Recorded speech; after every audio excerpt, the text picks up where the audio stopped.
Hello friends, welcome to Indian study पर आपका स्वागत है। दोस्तों, आज की इस वीडियो में मैं आप लोगों के लिए जीके का टेस्ट लेकर के आया हूं, जो कि आपके आने वाले एग्जाम यूपी जेल ऑर्डर के लिए बहुत ही ज़्यादा इंपॉर्टेंट है। क्योंकि ये जो जीके का टेस्ट है, इसमें यूपी जीके को भी कवर किया गया है। तो आपके जो जितने भी आगामी परीक्षाएं उत्तर प्रदेश की, यूपीएसआई और यूपी लेखपाल, जो भी उन बच्चे इन परीक्षाओं की तैयारी कर रहे हैं, तो आप लोग भी इस टेस्ट को देख सकते हैं। फिलहाल मैं आप लोगों को बता दूं कि टेलीग्राम चैनल पर का लिंक जो है वो डिस्क्रिप्शन में दिया है, जहां से आप पीडीएफ बिल्कुल फ्री में प्राप्त कर सकते हैं। वीडियो अगर आपको अच्छा लगे तो प्लीज़ दोस्तों 500 लाइक तक ज़रूर पहुंचाइएगा, क्योंकि लाइक का टारगेट 500 से ज़्यादा मैं रखता नहीं हूं, क्योंकि आप लोग करते नहीं हो। जी हाँ, ठीक है। तो वीडियो को लाइक ज़रूर कीजिएगा। पहला क्वेश्चन, ऋग्वेद के 10वें मंडल में निम्नलिखित में से किसका उल्लेख पहली बार मिला? तो किसका उल्लेख पहली बार मिलता है ऋग्वेद के 10वें मंडल में? तो सही आंसर हो जाएगा आपका शूद्र। दूसरा ऑप्शन बिल्कुल करेक्ट। चीनी यात्री फायान किसके शासनकाल में भारत आया था? फायान की बात हो रही है। हुएन ये तो आपके हर्षवर्धन के शासनकाल में आया था। लेकिन चीनी यात्री फायान जो है ये चंद्रगुप्त द्वितीय के दरबार में आया था। यानी कि इस क्वेश्चन का तीसरा ऑप्शन बिल्कुल करेक्ट हो जाएगा। 16 जनपदों के बारे में किस बौद्ध ग्रंथ में जानकारी मिलती है? जल्दी बताओ, 16 जनपदों के बारे में तो किस बौद्ध ग्रंथ से जानकारी मिलती है? तो आपका सही आंसर हो जाएगा अंगुत्तर निकाय। पहला ही ऑप्शन बिल्कुल करेक्ट। निम्नलिखित में से किस सुल्तान ने बाजान नियंत्रण व्यवस्था लागू की? Most important question. तो कौन सा सुल्तान था? तो आपका सही आंसर हो जाएगा अलाउद्दीन खिलजी। अलाउद्दीन के दरबार में बाजार नियंत्रण व्यवस्था जो है वो लागू थी। बाजार नियंत्रण का मतलब क्या है? देखो, इसने हर वस्तु के लिए अलग अलग बाजार, जैसे फर्नीचर का अलग बाजार, लकड़ी का सामान मिलेगा वहां पर, खाने पीने का अलग सामान, ठीक है, ये तो बाजार हो गया। और वहाँ का जो मूल है, इसके शासनकाल में लगभग 20 वर्ष के आसपास मूल बिल्कुल भी नहीं बढ़ा था, वही का वही रहा था। ठीक है। प्रसिद्ध हल्दी घाटी का युद्ध 1576 में किस किस के मध्य हुआ? जल्दी बताओ। हल्दी घाटी का युद्ध तो किसके मध्य हुआ? आप सभी लोग जानते हैं कि अकबर और महाराणा प्रताप के बीच हुआ था। यानी कि इस क्वेश्चन का तीसरा ऑप्शन जो है वो आपका बिल्कुल क्या हो जाएगा? करेक्ट हो जाएगा। नेक्स्ट क्वेश्चन से आपका कि ललित कला अकादमी की स्थापना किस वर्ष की गई? जल्दी बताओ, ललित कला अकादमी की स्थापना किस वर्ष की गई? तो ये की गई 1954 में। दूसरा ऑप्शन बिल्कुल करेक्ट। उस्ताद बिस्मिल्लाह खां का संबंध किस वाद्य यंत्र से है? Important question. तो बिस्मिल्लाह खां शहनाई बजाते हैं, ये सरोद दिख रहा। अमजद अली खां का संबंध सरोद से है। संतूर, संतूर के लिए बता दे रहा हूँ, शिव कुमार शर्मा। और हारमोनियम, हारमोनियम मतलब शायद ये सितार से है, तो ये निखिल बैनर्जी। ठीक है। निम्नलिखित में से कौन सा युग्म जो है वो सुमेलित नहीं है? जल्दी बताओ। तो हरिप्रसाद चौरसिया, ये तो बांसुरी बजाते हैं, बिल्कुल ठीक है। अमजद अली खां सरोद बताते हैं, अभी हाल ही मैंने आपको बताया। निखिल बैनर्जी जो है ये सितार बजाते हैं, ये भी आपका बिल्कुल ठीक है।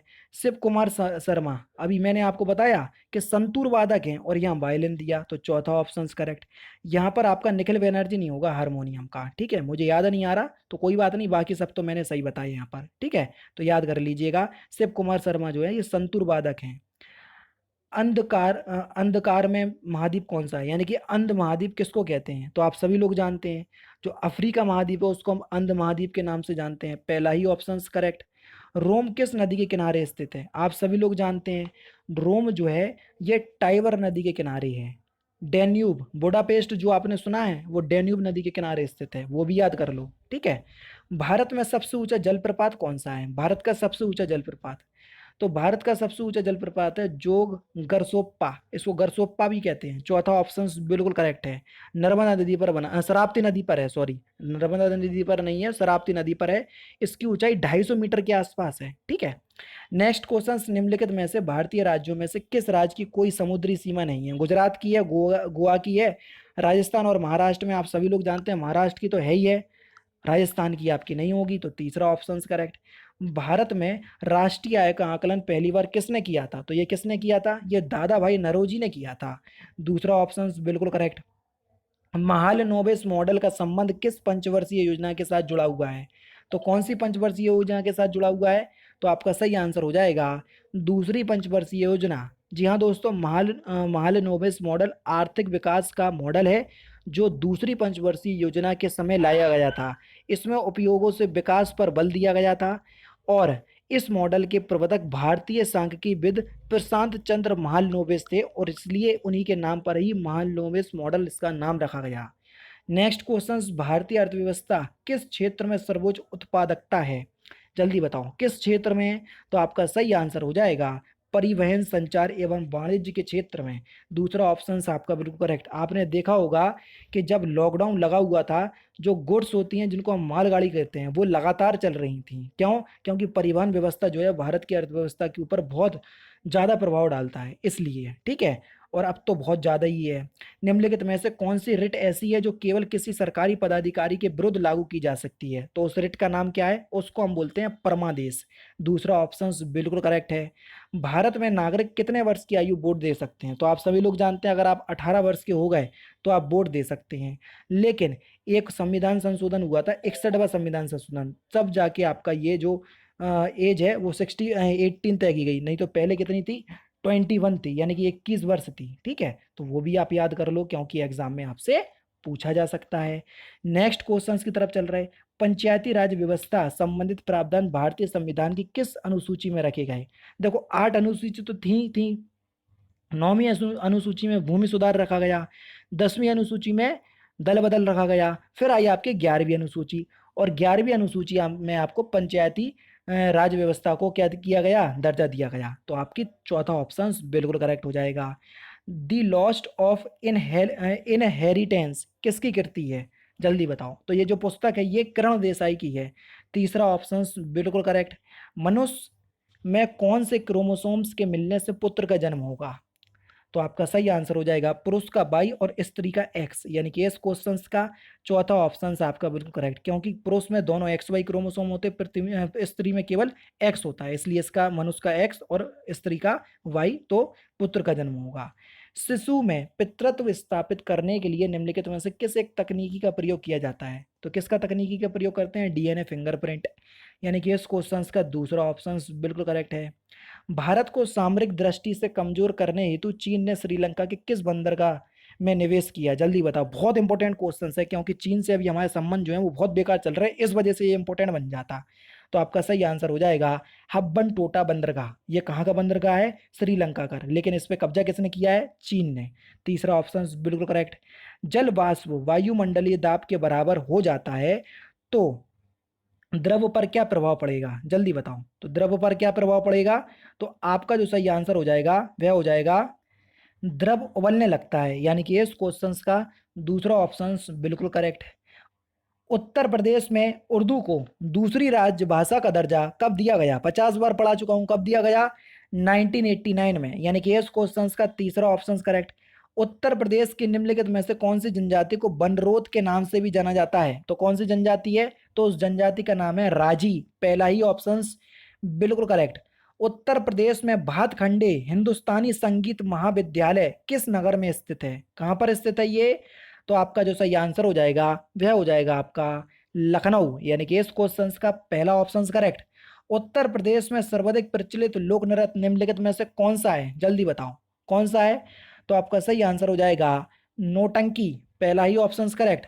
उत्तर प्रदेश में मंत्रिमंडल का कार्य राज्य की नीतियों को निर्धारण, कार्यपालिका पर नियंत्रण एवं विविध विभागों के मध्य समन्वय करना।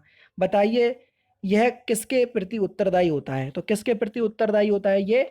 विधानसभा के प्रति। तीसरा ऑप्शन बिल्कुल करेक्ट हो जाएगा। नेक्स्ट क्वेश्चन, कृषि श्रमिक सामाजिक सुरक्षा योजना उपलब्ध कराती है, तो ये पेंशन तथा बीमा लाभ उपलब्ध कराती है। तीसरा ऑप्शन करेक्ट। उत्तर प्रदेश समाज कल्याण विभाग स्थापित हुआ कब? तो उत्तर प्रदेश समाज कल्याण विभाग की स्थापना 1955 में की गई। दूसरा ऑप्शन करेक्ट। राष्ट्रीय हित के लिए किसे प्रभावी बनाने की जरूरत है? राष्ट्रीय हित के लिए, तो अगर राष्ट्रीय हित चाहते हैं तो भैया पुलिस व्यवस्था को प्रभावी बनाओ। पहला ऑप्शन बिल्कुल करेक्ट।